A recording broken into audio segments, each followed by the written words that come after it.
Hello বন্ধুরা, আমি Sujata simple লাইফস্টাইলে তোমাদের আরেকবার ওয়েলকাম। এই যে সকাল সকাল বেরিয়ে পড়েছি স্টেশনে, আর যাব হচ্ছে বাপের বাড়ি। একা একা যাব। তো আমার মেয়ে তো খুব টেনশানে আছে যে মায়ের সঙ্গে যাব, যে পাপা মায়ের সঙ্গে একা একা যাচ্ছি, দেখবে ভুল ট্রেনে ভুল বাসে উঠিয়ে দেবে। তো সেরকম একটাই ব্যাপার হয়েছে। তো তোমরা দেখতে থাকো আমার ছোট্ট ব্লগটি, তোমাদের ভালো লাগবে। দেখতে দেখতে ট্রেন চলে এসছে, আমরা ট্রেনে উঠবো। এই যে ট্রেনে থেকে একটু নিয়েছিলাম, তো ফাঁকা। যা আমি আর আমার শোনো প্রথমেই খুব ভিড় ছিল, জানো, ট্রেনে ওঠার পরে একটু ফাঁকা পেয়েছি। এই যে মামিতে বসেছি, বসার পরে এই দেখো ওর দিদি আছে, ভাই আছে, আর ওদের জন্য ওর ব্যাগে ভরে নিচ্ছে কি বলো তো, খাবার দাবার। তো দেখতে দেখতে আমরা কাটোয়া পৌঁছে গেছি।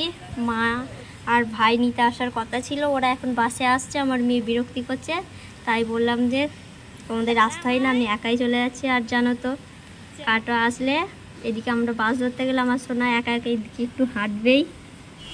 তো ফাইনালি আমরা এখন বাসেও উঠে পড়েছি, যাওয়ার সঙ্গে সঙ্গে বাস পেয়ে গেছি, সামনের সিটেই বসেছি। এই দেখো আমি আমার সোনা যাচ্ছি।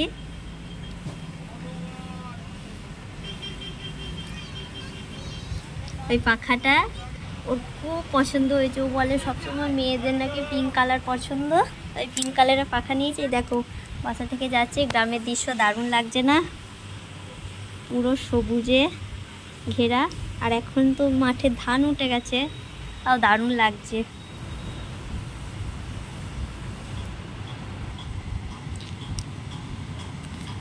বাসা থেকে নেমে পড়েছি, মা আর ভাই আসছে। আমাদেরকে এক জায়গায় দাঁড়াতে বলেছিল, আমরা ওখানে নামিনি। আমার মেয়ে আর পেরে উঠছে না, এত রোদ গরম। এই যে চলে এসেছে আমার মা আর ভাই। এই হচ্ছে আমাদের গন্তব্য স্টেশন না, বাস স্ট্যান্ড।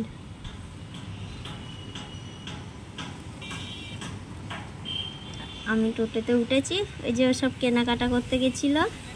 আমার সোনার খিদে পেয়ে গেছে, এতক্ষণও কিচ্ছু খাইনি, যে তাই একটা ফুটি আর মিষ্টি নিয়ে খেতে খেতে যাচ্ছে। এই যে আমার মাম্মি, কারণ আমাদের হচ্ছে যাওয়ার উদ্দেশ্য হচ্ছে আমাদের হচ্ছে ঝাপান মনসা পুজো, ওই জন্য সবাই বাজার দোকান করতে খুব ব্যস্ত। আর এই হচ্ছে আমাদের গ্রাম, ঢুকছি। দেখো এইটা নিয়ে একটা গল্প আছে, এটা হচ্ছে মা ঝাংলেশ্বরের মন্দির। কারা কারা জানো এই ব্যাপারে বলবে। আর দেখো পদ্ম ফুল ফুটেছে না পুকুরে। তো ফাইনালি বাড়ি চলে এসেছি, আর মা রান্না বান্নাও কমপ্লিট করে নিয়েছে। এই যে আমরা খেতে বসেছি, খাওয়া দাওয়া হয়ে গেছে, বিকাল হয়ে গেল। আমার মায়ের আর বাজার পছন্দ হচ্ছে না, বাজার দোকান সব এগুলো করে এনেছে, ওগুলো আবার বাবাকে দিয়ে আনতে পাঠিয়েছে। কারণ ঝাপান মানে কেউ সবজি টবজি অত কেউ খায় না, শুধু মুরগি মাছ এসব চলবে। এই যে মশলাপাতি তো লাগবেই। আর দেখতে দেখতে সন্ধ্যা হয়ে গেল। কালকের জন্য আমার মা এখন বোঁদে ভাজবে, এই যে তাই বেসন ফাটাচ্ছে, আর আমি বসে বসে দেখছি।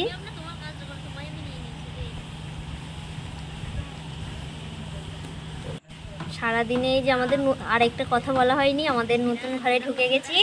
ওই নতুন ঘরেই কোনো রকমে এখন ঢোকা হয়েছে। আর এদিকে বোঁদের জন্য চিনির রস হচ্ছে। আর কারেন্টে একটু ডিস্টার্ব করছে, তাই টর্চ লাইট জ্বালিয়ে আমি তোমাদেরকে দেখালাম। তো আমার এই ব্লগটি কেমন লাগলো তোমরা জানাবে। এইদিকে আমার মায়ের বেসন ফাটানো হয়ে গেছে, আর তেলও গরম হচ্ছে। আর আমার এই ছোট্ট ব্লগটি কেমন লাগলো তোমরা জানাবে। নেক্সট ব্লগে আবার দেখা হচ্ছে। পুরো আমরা মনসা পুজো ঝাপান তোমাদের সঙ্গে শেয়ার করব। এই যে আমার মায়ের দিকে বোঁদে ভাজছে, হয়ে গেলেই এটা আবার ওই চিনি রসের মধ্যে দেবে, তাহলেই আমাদের বোঁদে কমপ্লিট। তো টাটা, কেমন লাগলো জানাবে। তোমরা আমার পাশে থেকো,